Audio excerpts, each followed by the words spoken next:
वास्तु के विषय में जब हम बात करते हैं तो हमें कई सारे कंट्रोवर्सीज़ देखने को मिलती है कि कोई घर है जिसमें सारी चीज़ें बिल्कुल परफेक्ट है, डायरेक्शन परफेक्ट है, उसके एंगल्स परफेक्ट है, लेकिन फिर भी वो घर वहाँ के लोगों के लिए बेनिफिशियल नहीं है। वहाँ जो लोग रहते हैं उन्हें कुछ ना कुछ प्रॉब्लम्स होती रहती है। और कई बार हम देखते हैं कि कोई घर है जो वास्तु में बिल्कुल नहीं बैठता, डायरेक्शन नहीं बैठती, एंगल्स नहीं बैठते, आड़ा टेढ़ा घर है, फिर भी वहाँ के लोगों के लिए वो जो वास्तु है वो पूरी तरह से बेनिफिशियल होता है। वहाँ जो लोग रहते हैं उनके लिए वो बेनिफिशियली काम करता है। तो ऐसा क्यों होता है? इसीलिए मैं इस वीडियो सीरीज़ को बनाने जा रहा हूँ जिसका नाम है पांचभौतिक वास्तु। इन सभी सवालों के जवाब हम इस वीडियो सीरीज़ में ढूंढने की कोशिश करेंगे। मैं लगभग 2012 से इस फील्ड में काम कर रहा हूँ। आज लगभग 10 साल का मेरा वास्तु के फील्ड में एक्सपीरियंस है। मैंने कई सारे वास्तुओं को स्टडी किया है, कई सारे घरों को, कई सारे शॉप्स को मैंने स्टडी किया है।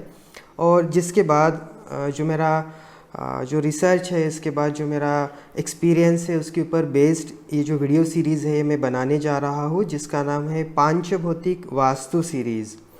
इसमें हम वास्तु के बारे में जानेंगे, वास्तु की ऊर्जाओं के बारे में जानेंगे और कई सारे ऐसे सवाल जो हमें रोज़मर्रा के जीवन में आते हैं कि कोई वास्तु जो है बिल्कुल प्रॉपरली बना नहीं है, लेकिन फिर भी वो किसी के लिए बेनिफिशियल क्यों है। शराब की दुकान की वास्तु कैसे भी हो, फिर भी वहाँ ग्राहकों की भीड़ लग जाती है। और कुछ कुछ शॉप ऐसे होते हैं कि जिसकी वास्तु, जिसकी हर चीज़ बिल्कुल परफेक्टली बनी है, लेकिन वहाँ जो ग्रोथ होनी चाहिए वो नहीं होती है। तो ऐसे सभी सवालों को जानने के लिए मेरे इस वीडियो सीरीज़ को ज़रूर देखिएगा, मेरे चैनल को सब्सक्राइब ज़रूर कीजिएगा। इस पहले वीडियो में हम वास्तु के कुछ बेसिक प्रिंसिपल के बारे में बात करेंगे कि वास्तु के जो बेसिक एलिमेंट्स है, कौन सी बेसिक चीज़ें जो हमने एक वास्तु में देखनी चाहिए, जिसे हम देखते हैं, जिसे हम समझते हैं, जिसके ऊपर उस वास्तु का लोगों के ऊपर जो प्रभाव होता है वो बेस्ड होता है। तो चलिए जानते हैं वास्तु के कुछ बेसिक एलिमेंट्स के बारे में। अगर हम किसी भी वास्तु को जब हम चेक करने जाते हैं तो हमें 4 बेसिक एलिमेंट्स के ऊपर, 4 बेसिक चीज़ों के ऊपर हमें ध्यान देने की ज़रूरत होती है। इसे याद रखने का फार्मूला है DEEP, डीप। इसमें D का मतलब होता है डायरेक्शन। डायरेक्शन मतलब जो दिशाएं हमारी होती है वास्तु की। आमतौर पे जो हम हमारे स्कूल से सीखते आए हैं कि जो दिशाएं हैं वो 4 दिशाएं होती है, पूरब, पश्चिम, उत्तर, दक्षिण। फिर आगे चल के हमने सीखा कि उसकी उपदिशाएं होती है जिसे वास्तु में कॉर्नर्स कहा जाता है, आग्नेय, नैऋत्य, वायव्य और ईशान्य कोण। लेकिन जब हम वास्तु को स्टडी करते हैं तो इसमें इन 8 दिशाओं को और 8 इसमें बांटा गया। तो हम लोग टोटल 16 डायरेक्शन बेसिक वास्तु में हम देखते हैं। मतलब हर दिशा को और उसको तोड़ के हमने 16 दिशाएं इसमें बनाई हुई है। तो हम यहाँ 16 दिशाओं को हम देखते हैं। लेकिन जब पांचभौतिक वास्तु की बात आती है तो पांचभौतिक वास्तु कहती है कि सिर्फ घर की दिशाओं को देखना ही हमारे लिए सफिशिएंट नहीं होता, इसमें उस व्यक्ति की ऊर्जाओं को भी हमने देखना है।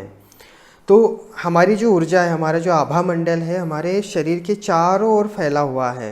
ये नीचे भी है, ये ऊपर भी है, हमारे चारों ओर है। तो यहाँ पर हम सिर्फ 16 दिशाओं के ऊपर निर्भर नहीं रहते। तो पांचभौतिक वास्तु में हम 18 दिशाओं को देखते हैं। इसमें 2 दिशाएं और हमारी ऐड हो चुकी है। एक हमारा जो स्काई है, मतलब अप एंड एक डाउन, एक आकाश और एक पाताल।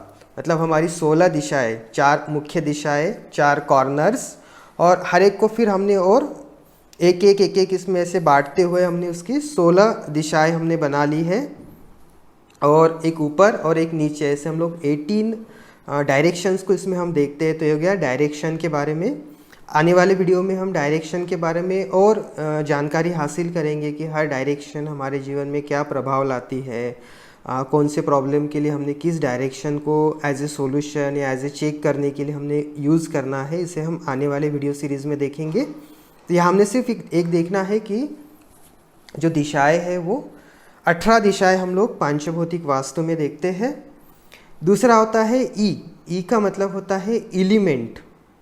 अब जो एलिमेंट है, हम जानते हैं कि जो 5 एलिमेंट्स है, पृथ्वी, अग्नि, जल, वायु और आकाश। 16 दिशाएं प्लस 2 दिशाएं ने 18 दिशाएं हमारी हो गई। और 18 दिशाओं में हर दिशा की तरफ जो वर्क करता है किसी दिशा में, कौन सा एलिमेंट है, कौन से एलिमेंट की उसमें ज़्यादा मात्रा है, कौन सा एलिमेंट वहाँ कम है, इसे हमें देखना होता है। तो पृथ्वी, अग्नि, जल, वायु और आकाश हर दिशा के साथ हम जोड़कर इसमें देखते हैं। तो ये 5 एलिमेंट्स हो गए। उसके बाद होता है energy, DEEP, direction, elements, energy.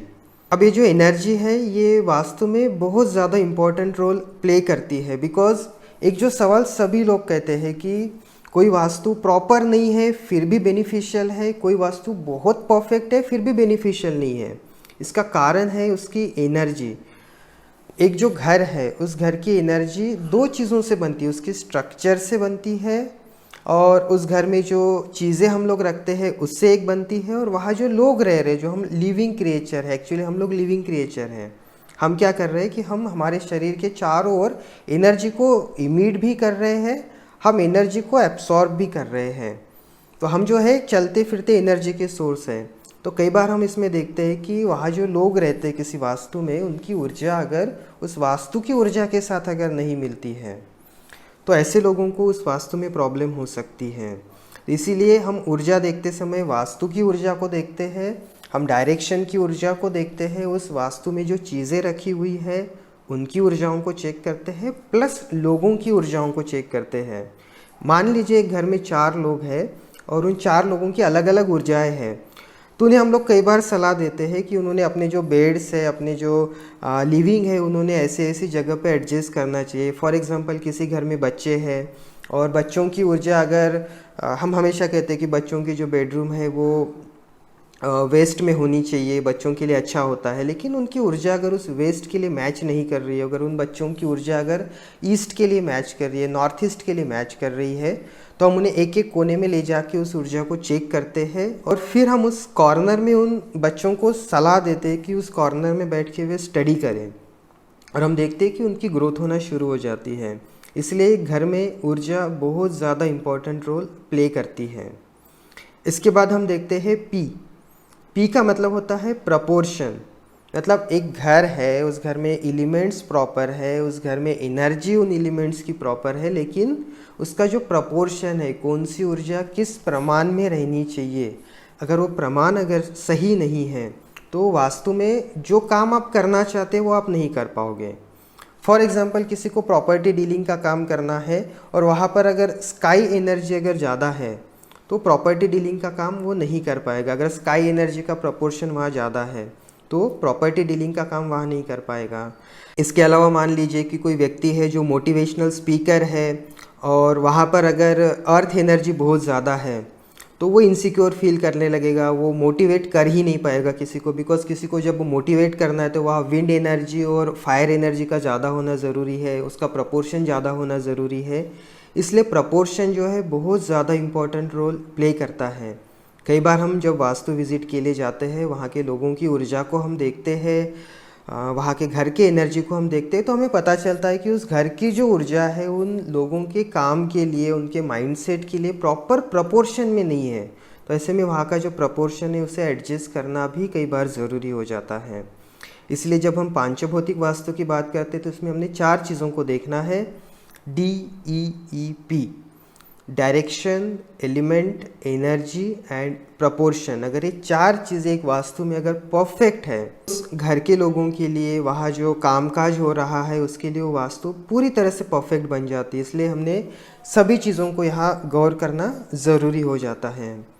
आने वाले वीडियो सीरीज़ में हम देखेंगे कि डायरेक्शन को हम कैसे जाने, हर डायरेक्शन का क्या असर होता है, एनर्जी का कैसे असर होता है, एलिमेंट्स का कैसे असर होता है, इन सभी के बारे में हम आने वाले वीडियो सीरीज़ में देखने वाले हैं।